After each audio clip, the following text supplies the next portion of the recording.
तो डीडवाना कनेक्शन सामने आया है। अभी तक की जांच में ये पता चला है कि दोनों आरोपी वारदात के बाद स्कूटी से रेलवे स्टेशन गए, फिर ट्रेन से कुचामन सिटी रेलवे स्टेशन पहुंचे। यहां नारायणपुर से रोडवेज बस के जरिए दोनों डीडवाना पहुंचे। डीडवाना में आरोपियों ने किराए की कार ली और सुजानगढ़ तक का सफर किया। इस पूरे सफर में डीडवाना का अर्जुन नाम का युवक उनके साथ था। आरोपियों ने अर्जुन सैनी से वाईफाई लेकर नेट भी इस्तेमाल किया, कुछ फोन कॉल्स भी किए। डीडवाना से सुजानगढ़ के सफर में आरोपियों के साथ रहे युवक ने पूरी कहानी मीडिया को बताई और खुद को निर्दोष बताया।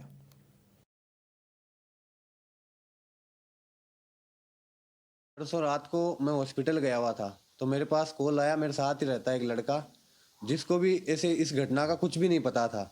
वो अपनी शॉप से आ रखा था पेट्रोल पंप की तरफ, तो उसका कॉल आया था कि 2 सवारी छोड़नी है सुजानगढ़। तो मैं बोला ठीक है छोड़ दूंगा। फिर मैं घर पे आके वाइफ को ड्रॉप करके हम हॉस्पिटल गए हुए थे। ड्रॉप करके फिर वापस गया था तो वहाँ से वो पीछे वाली सीट पे बैठ गए थे दोनों। और जिसका कॉल आया था और एक लड़का और साथ में था जो मेरे साथ ही रहता है, वो एक लड़का पीछे बैठ गया और आगे की तरफ एक लड़का बैठ गया। उनको मैं बोला आप दोनों चल लो, नाइट का टाइम है, 2 लड़कों को छोड़ना है, आपने फ़ोन किया तो साथ में सेफ्टी रहेगी, नाइट का टाइम है। तो हम चले गए। फिर उन्होंने 1500 रुपये पेट्रोल पंप पे दे दिए हमें, लाडनू पुलिया के पास में जो पेट्रोल पंप है डीडवाना में, वहाँ पे दिए। तो मैंने तेल डलवा के वहाँ से फिर सुजानगढ़ की ओर रवाना हो गए। तो रास्ते में वो बोल रहे कि हमें कभी चूरू छोड़ दो, सालासर छोड़ दो, हिसार छोड़ दो। तो मैं बोला भैया आपको एक बार बता दो जाना कहाँ है। बोला हिसार छोड़ दो। तो मैं बोला हिसार के ज़्यादा पैसे लगते हैं। तो बोला 10, 15, 20 हज़ार लग जाए, हमें कोई दिक्कत नहीं है, आप छोड़ दो। तो मैं बोला भैया हमारे घर वाले अलाउ नहीं करते 10 बजे के बाद में। तो उनको फिर वो बोले ठीक है सुजानगढ़ की तरफ चलो, वहाँ से कोई साधन देखते हैं। मैं बोला भैया आप ट्रेन में चले जाओ। तो बोला हम ट्रेन में नहीं जाएंगे, हम आराम से जाएंगे बस में या टैक्सी में। तो फिर उनको एक बस दिख गई सुजानगढ़ बस स्टैंड पे, दिल्ली नोखा लिखा हुआ था उस पर।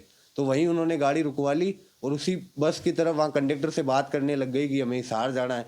तो उनको वो बोला कि हिसार तो नहीं जाएंगे। तो फिर वो धारवाड़ा की ऐसी कुछ बात करने लग गए।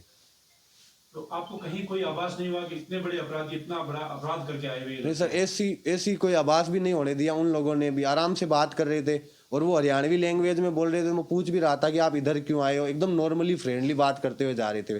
फिर थोड़ी देर बात किए, फिर वो चुपचाप बैठ गए। तो फिर हम भी नॉर्मल होके फिर गाड़ी चलाने लग गए। और जैसे ही मतलब लाडनू के पास आने लगे तो बार बार में बोल रहे थे कभी सालासर, कभी सुजानगढ़, कभी हिसार, कभी चूरू, ऐसे बोल रहे थे। तो फिर हमने वहीं सुजानगढ़ में ड्रॉप कर दिया था उनको। आपको कब पता चला कि वो इतने बड़े अपराधी थे? सर जब दूसरी मैं रात को आया था, लेट आ गया, 11:30 हो गए थे आते आते। तो दूसरे दिन जब मैं उठा था तो हमारे शॉप पे कोई नहीं गया था। तो मैं बोला गए क्यों नहीं। तो बोला आज मार्केट बंद है, किसी का हत्याकांड हुआ है वहाँ पे। तो मैंने न्यूज़ देखी थी, वीडियो देखे थे स्टेटस पे। तो स्टेटस को जैसे ही जूम किया ना तो मुझे लगा कि ये तो रात वाले लड़के हैं जिनको ड्रॉप किया था। तो फिर मैंने अपने घर पे बताई थी सारी घटना कि ऐसा हुआ था और इनको मैं ड्रॉप करके आया था। फिर घर वालों ने मुझे, कजन अंकल है उनके पास में भेजा था तो वहाँ कोई नहीं था। फिर मैंने शाम के टाइम 6-7 बजे करीब अंकल को कॉल लगाया, मैं ऐसी बात है क्या करूं। तो उन्होंने बोला कि पुलिस की हेल्प करनी चाहिए, तुझे थाने में चला जा सीआई साहब के पास में। तो मैं वहाँ जाके सीआई साहब को पूरी घटना बताई थी। क्योंकि मैं जब जा रहा था तो मेरे जो दोस्त था जिसने कॉल किया था वो रास्ते में मिल गया था मुझे। तो उसके पास में खड़ा था तो वहाँ पुलिस की गाड़ी आई थी और हम दोनों को वहाँ से एसपी ऑफिस ले गई। आपको तो वापस भेज दिया। तो आपका एक दोस्त है जो जिसे पुलिस हिरासत में अभी भी रखा हुआ है, उससे आपकी बात क्या हुई थी? नहीं सर, वो मेरा दोस्त नहीं है। जिन्होंने मुझे कॉल किया था मेरा दोस्त, वो उनका दोस्त है। तो मैं जिन्होंने मुझे कॉल किया उनके थ्रू मैं गाड़ी लेके गया था। और जो पुलिस की हिरासत में है उसको तो उससे मेरी कोई जान पहचान नहीं है। जो मुझे कॉल किया था उससे है मेरी। अच्छा, जिसके पास कॉल आया था वो लड़का भी आपके साथ उनको छोड़ने के लिए आपके हाँ पास जी, में? वो भी मेरे साथ गया था वहाँ पे। तो एक लड़का आप में से उनके साथ बैठा था, पीछे बैठा था, हाँ जी। तो उसने भी ऐसा कोई नहीं बताया कि भी इन पे कुछ शक है या ऐसे कोई कोई बदमाश भी हो सकते हैं? नहीं सर, हम तीनों को ऐसा कुछ भी घटनाक्रम का ही नहीं पता था। हम तीनों अकेले भी आए थे नाइट में और रास्ते में खाना भी खाए थे लाडनू लाडनू हाईवे पे, लाडनू सुजानगढ़ हाईवे पे जो है। पर तीनों को कोई भी आभास नहीं हुआ ऐसा और हम अपने अपने घर आ गए। रात को 11:30 बजे हो गए।